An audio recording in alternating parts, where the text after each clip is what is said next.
Well, I think the one thing that discipline definitely does help you with is it helps you get things done. And when you get things done, when you actually do things, you have more success. If you have more success, and sometimes a big part of success is just not being fucking lazy and just doing it. Yeah. That's like 90% of it is just showing up. Get there and start working. Like, you're not going to feel perfect every day. If I only worked out when I felt good, I'd be a fat fuck. Because there's a lot of days I don't want to do it. It's pretty much the same with everybody that actually gets good at something. There's got to be those days you push through, and they're probably going to be more numerous than the days you don't. And so the benefit of discipline in my eyes has always been that through discipline I get things done.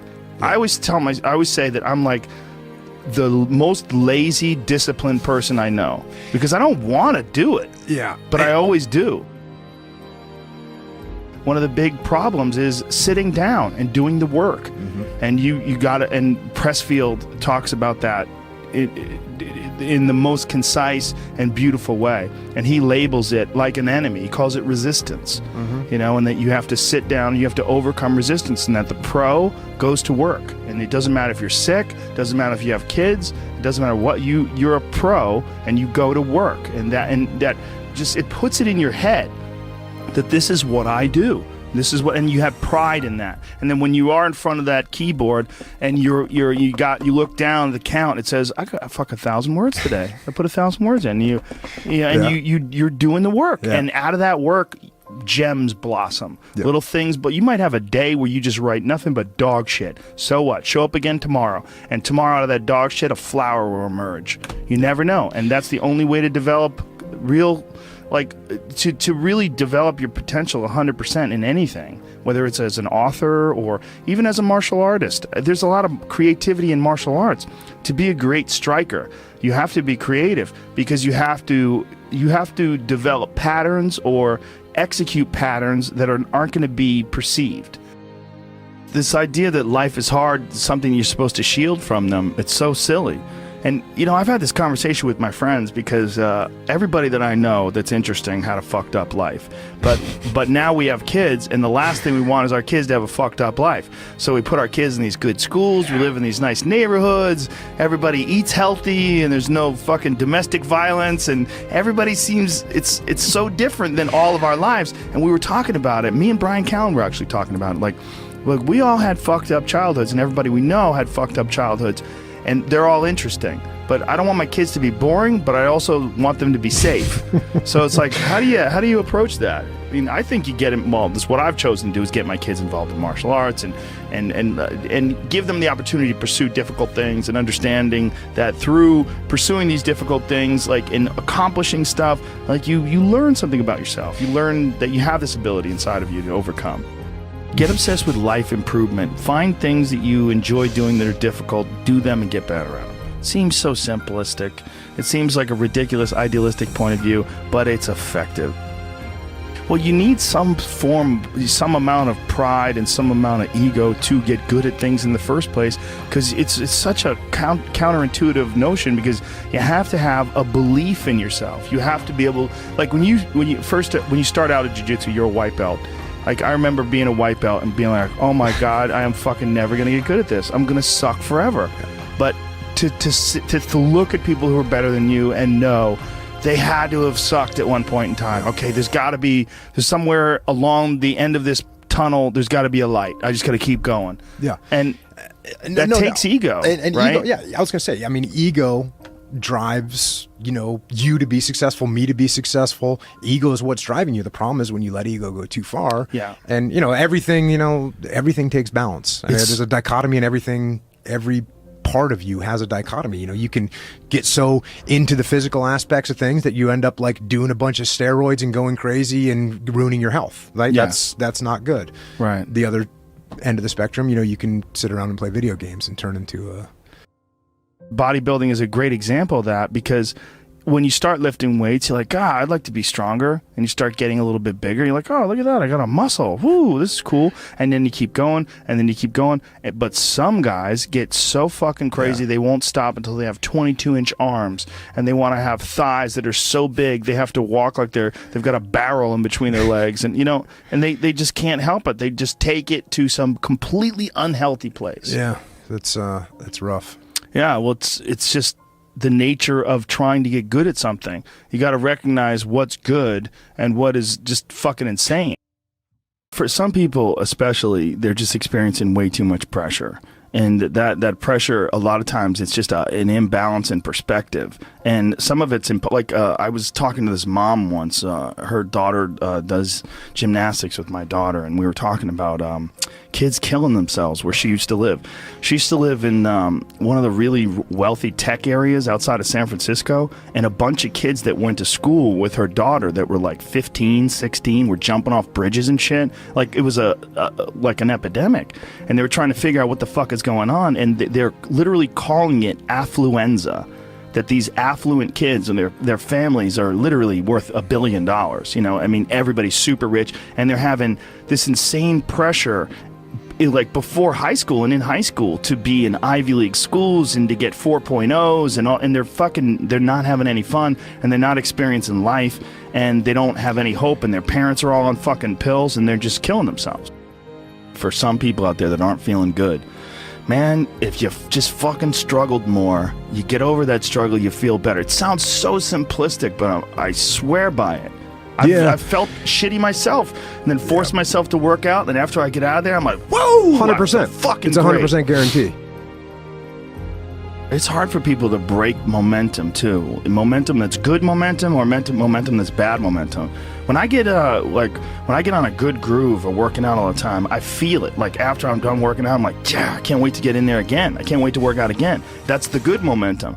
But then there's that bad momentum, like you get injured or something like that, and you can't do anything for a couple of weeks, and then to try to get that kickstart that motor up again, it's hard to get momentum. There's a lot of people that are eating shit food, and then by the end of the day, your body's in a crisis. Yep. Your body's just processing all this bullshit.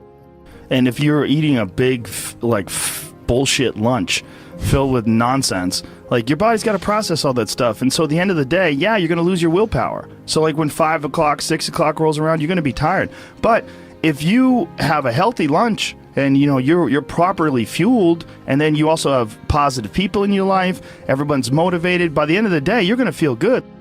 Whatever the fuck your thing is, just go and do it. Just force yourself to do it. And if you feel like shit because you ate lunch, then your lunch was, filled with bullshit, well then, hey dummy, don't eat shitty lunch tomorrow. Tomorrow try a nice salad. Yeah. Try a salad with some salmon and see how you feel then. You're like, hey, I feel way better today at 6 o'clock. Duh. Yeah. Now your decision making will be better. Like, people don't understand how significant it is. Like, all these little decisions, those are like that's the path for the rest of your existence on Earth. And if you decide to go to fucking Cheetos chocolate chip cookie route, you're just making a shit path. You're carving your fucking path through broken rocks and glass, and it's not the way to go.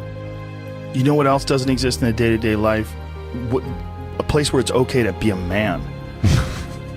It's actually okay to be a man. It's okay to have man thoughts. Like, everybody is so toned down and neutered.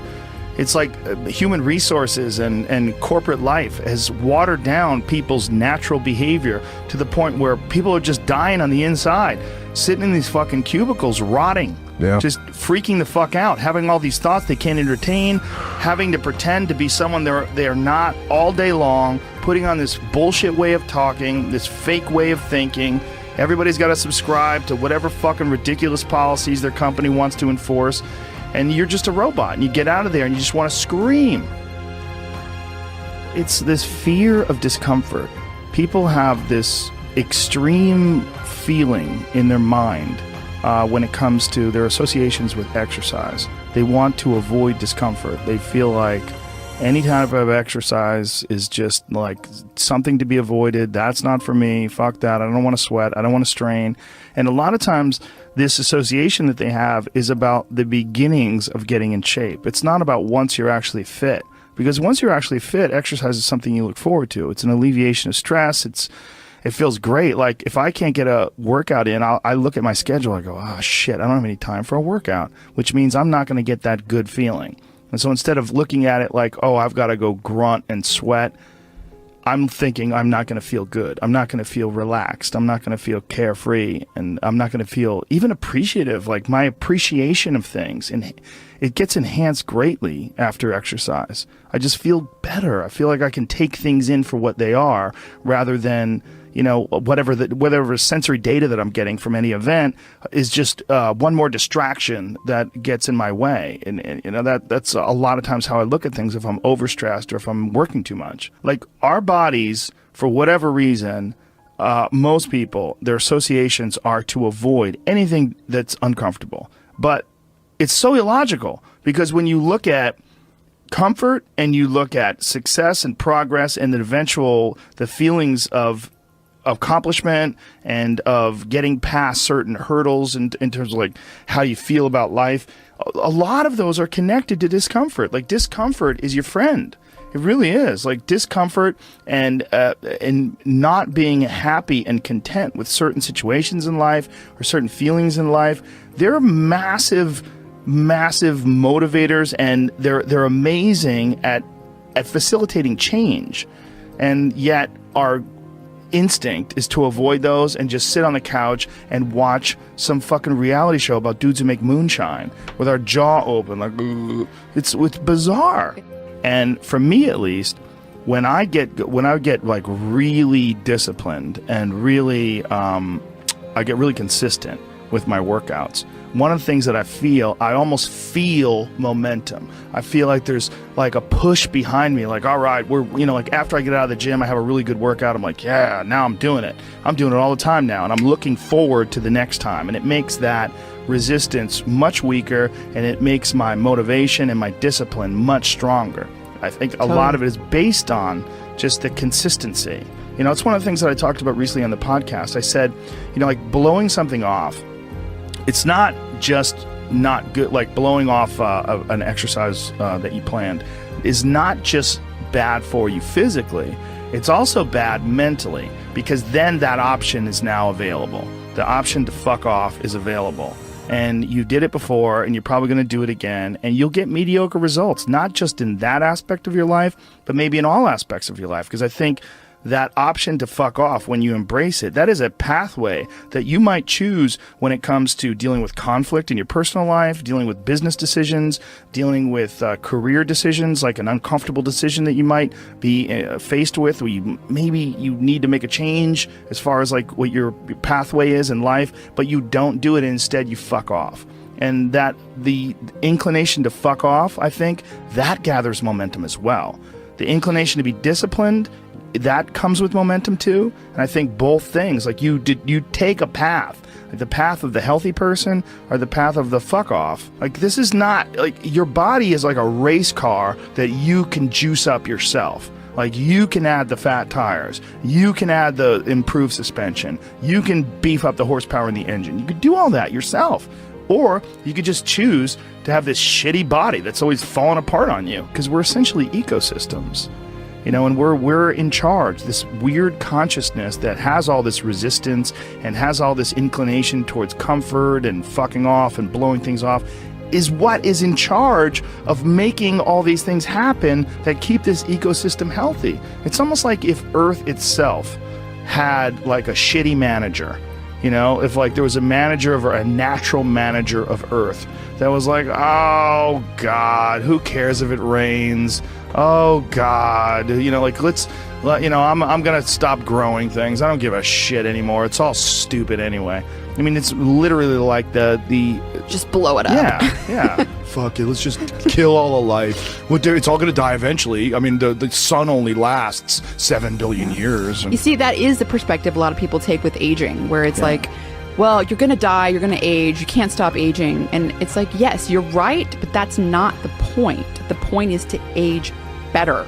Like, that's the point. The point is to increase your health span, you know, and that is, we know is possible. Like that can, there's some of these like centenarians and super centenarians I've seen that are like over 100 years old, and they're like riding bikes and racing, and it's like, Yeah. they're old. They are very old. But they're experiencing a very good quality of life. Yeah. And they're experiencing a quality of life that these other people that don't exercise feel. They physically feel their own body diminishing, and they just feel it's inevitable. It is what it is. You're wasting your time. You're out there running around. But no, we're not, because this experience right now, it's not like, no one's under the illusion that you're going to live forever, but you are enhancing the experience that you're currently involved in right now. And you are alive. Right. You are alive. You do experience this life. But do you experience this life optimally? Is it as enjoyable as it can be? And we all know that there's a spectrum for that enjoyability.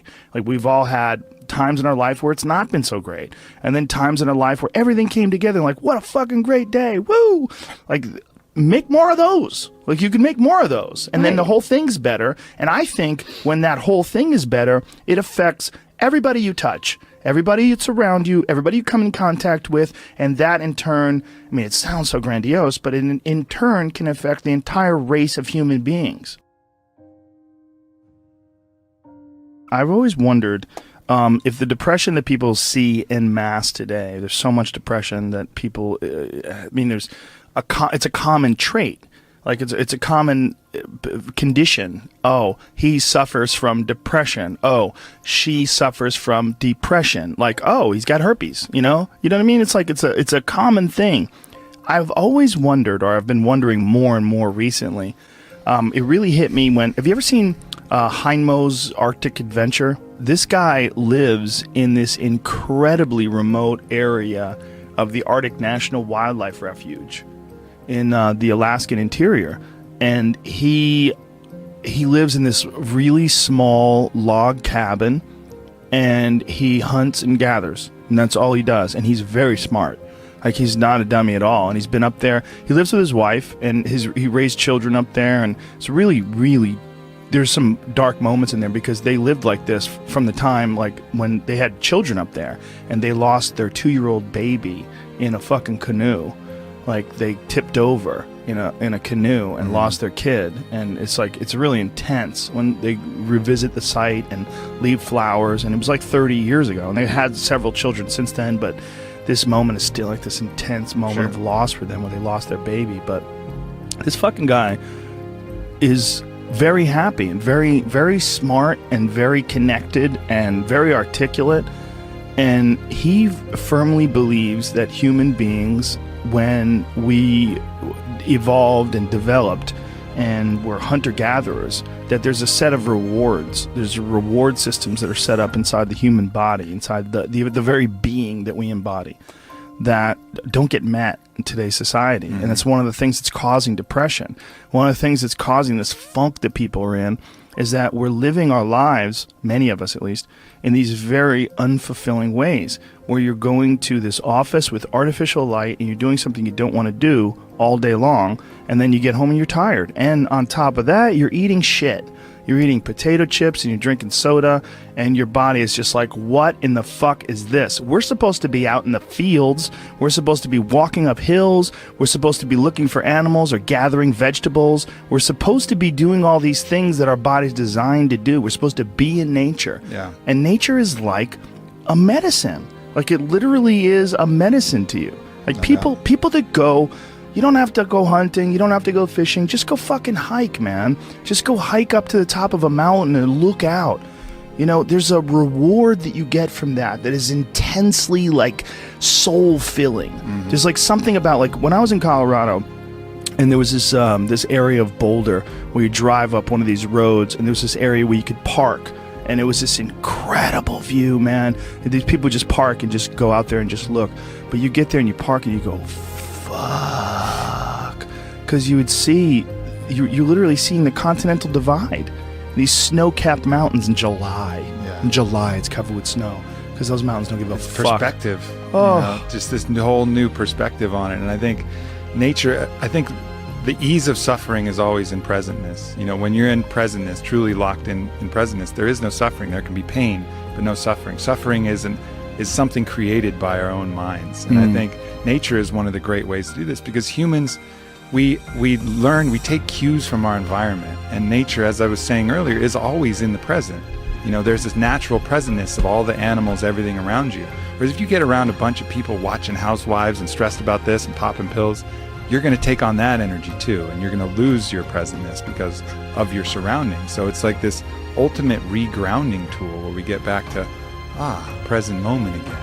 Yeah. You know, and that's such a fucking key element to human happiness. And I think the other key element is having something we're fighting for, you know, having a mission. I think we're all forces, and that force needs to have an effect, needs to have a reason that it's moving in a certain direction. And I think with all of our needs and all of our needs met, you know, where we don't have to hunt for food, we don't have to acquire everything, everything's relatively easy, and it's all about advancement and all this, we've lost a lot of the basic mission, which was the mission to survive and procreate, you know, so, and we haven't replaced it with any other universal mission, which is, I think, one of the big allures of these things like wars and these things like creating an enemy. Well, at least then you have a mission. And when you have a mission, human beings are happy.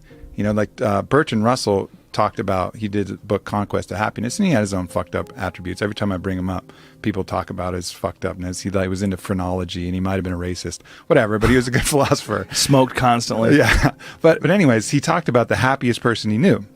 The happiest person he could find was a groundskeeper on a manor who every day woke up and was at war with the rabbits of the grounds. He just declared that the rabbits were the fucking enemy, and he would go out with his gun and he would hunt as many as possible, and he'd go morning till night, and he would kill as many rabbits as he could, because it was the rabbits were the ones eating the hedges and the flowers and whatever. So he basically made the rabbits his enemy and struck out every single day to kill as many rabbits as possible. And that dude, according to Bertrand Russell, was happy as fuck. He had a task. He had a task. He had a purpose. You know, he had a mission. My mission is to destroy the rabbits. I used to have a dog like that.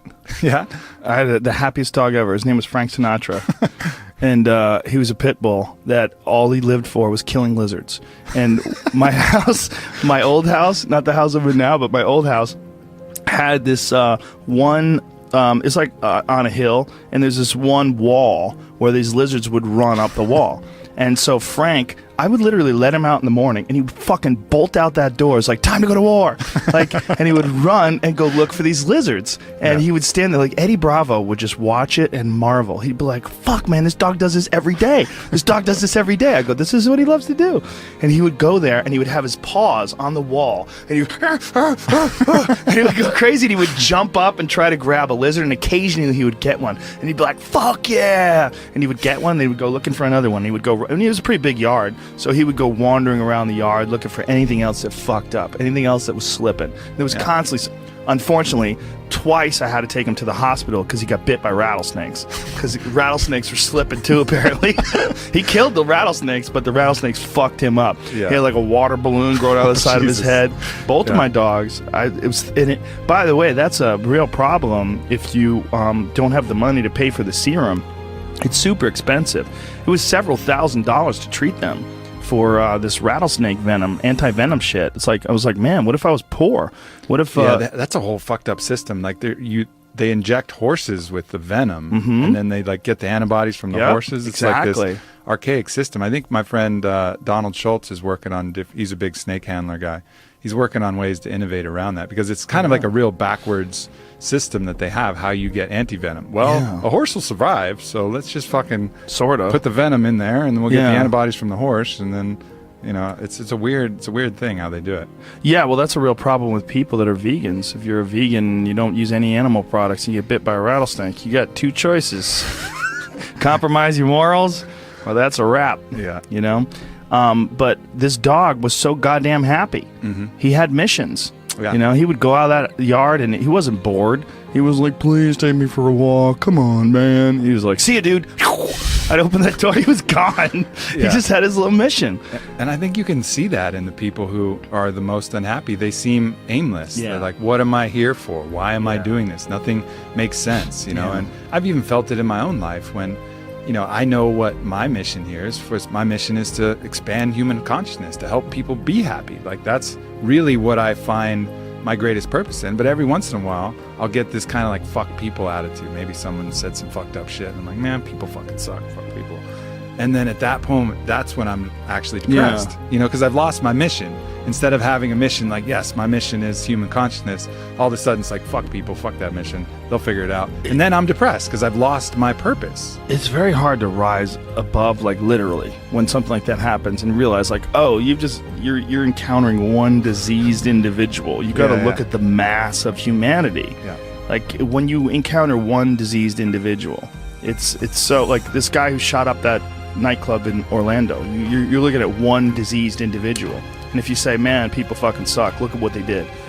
Well, look at how many people that are responding with rainbows on their Twitter pages and love and all the best wishes to those folks that got killed and all their... I mean, I was looking at this guy's page who's an animal lover who was organizing people to go to the homes of the victims and see if they have pets that are trapped.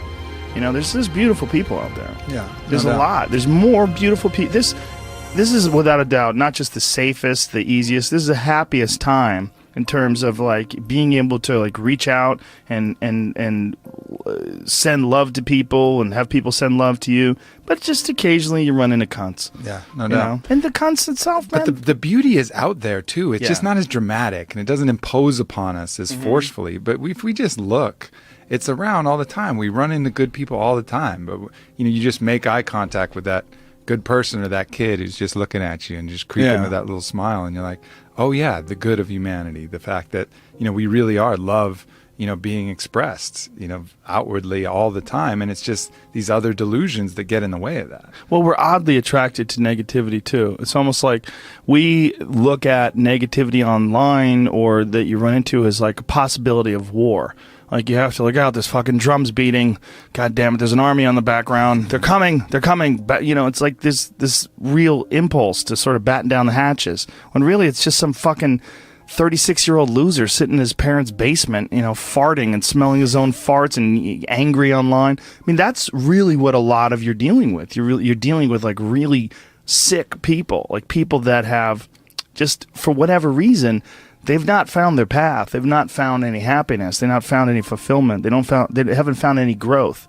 They're just stifled or rotten in some sort of a weird way. It just hasn't really worked for them. Yeah. And so they're lashing out. They're lashing out at the world. And you run into one of those, and you're like, people suck. Yeah, and that's the initial response, and then the more conscious response is to look at them and have compassion for that person. Yeah, you know, that's hard to do, right? That is hard to do, and our system isn't based upon that. Even if you look at the U.S. penal system, it's very much about punishment. Whereas if you watch that documentary that Michael Moore did, Who to Invade Nest, where they go to Norway, they have a whole different idea of what the penal system is for. It's about restoring human dignity and cultivating, you know, a change, really making change in the person. It's not about punishment. It's about actually changing that individual so he doesn't do it again. And then you look at the recidivism rates between our prisons and Norway's prisons, and they're just dramatically different. That impulse to punish immediately, you know, is not the healthiest impulse. That's just going to create more issues down the road. You're not rehabilitating anybody. You're just taking even more broken people and putting them out in the world and hoping they're not going to do the broken things. Well, it's not going to fucking work. You know, the right impulse is always that compassion and looking to see, as if that was you, how all of these fucked up elements of the world and choices. I'm not overriding the fact that they had choices in all this. They're not free of guilt. But look at that like this is the person that just made some bad choices and had some tough shit to deal with and couldn't overcome it. The resistance in the video game was higher than his skill set, and he wasn't able to choose to work and choose to the positive elements that would allow him to overcome it. You know, yeah, see that. It's also Norway's dealing with far fewer people. That's true. You know, that's a good thing for them. And it's also they don't have that conquerors mentality that we have. So we're so wrapped up in success and also in punishment. I mean, that is a big aspect of our culture, like punishment. And I mean, like when anybody does anything wrong online, the amount of people that feel like it's their job to shame that person and embarrass that person and insult that person, it's pretty crazy to watch when something goes down. It's all so counterproductive, you know, and I see that in the people shaming people for appropriation, right? So let's say, for example, someone wears a headdress at a fucking festival, right? They're probably they're not doing it to mock the Native Americans, most likely. It's probably like a mild appreciation and interest. I think this looks cool. I'm in a place and, you know, and then all of a sudden they get all this intense hate and shame and putting all of this stuff, all of these intentions on them that weren't true. Again, going back to my point about morality, it's not about the act, it's about the intentions of the act. But right now we make it all about the act. Oh, you wore this headdress, that means you're insulting thousands of years of Native Americans, you're oppressing, you're appropriating. Like, no, I fucking wasn't. I was wearing a fucking headdress. But then all of a sudden that imprint will create trauma, and that trauma will have a poisonous impact that will make them feel weird and make them want to do that to other people. So it's like you're injecting someone with a hate virus, you know, that they're going to then pass on to other people rather than doing the opposite, you know, spreading the love herpes, where it's this contagious positivity that goes the other way. And we have those choices with how to deal with people, but more often than not, we come with this thing to punish and create more trauma, which triggers their own self-judge and their own self-hate, lowers their own self-love, and then they're going to pass that off to kids, family members, people around them. You know, there's just two sets of dominoes that we can choose to take either path.